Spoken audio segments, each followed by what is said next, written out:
சரி, நான் 75% பாஸ்கருக்கு தரதா இருக்கேன்.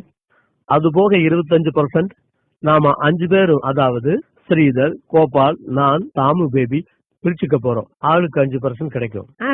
மணி, நீ எங்களை ஏமாத்த பாக்குற. 25% 5ஆ பறிச்சா ஒவ்வொருத்தருக்கும் 5% இல்ல 14% கிடைக்கும் இல்லையா? அதானே வரும். இல்ல இல்ல, கேளுப்பா, நான் உங்களை ஏமாத்த மாட்டேன், எப்பவுமே ஏமாத்த மாட்டேன். இரு நான் போட்டு காட்டுறேன். இந்த பாத்தீங்களா, 25 5ஆல வகுத்தா 5 வரும். 5 2ல போகாது. 5 25ல 5 தடவை வரும். புரிஞ்சுதா? தப்பு மணி, நான் கணக்கிட புடி, எங்கிட்டே வா, நான் போட்டு காட்டுறேன் பாரு.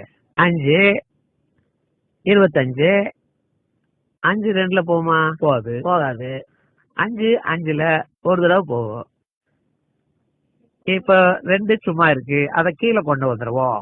5ஆல 20 வகுத்தா 4. கணக்கு இப்படி போடணும். 25 5ஆல வகுத்தா 14. ஓ நோ, நான் உனக்கு புரிய வைக்கிறேன். இதோ பாரு, 5 5 தரம் 5 5 5 25. பாரு, நல்லா போட்டாரு கணக்கு. என்ன உங்களுக்கு எவன் தான் கணக்கு சொல்லி கொடுத்தானு தெரியல. கொடுங்க, எப்படி நான் போட்டு காட்டுறேன். 14 5ஆல பெருக்கினாதான் 25 வரும்.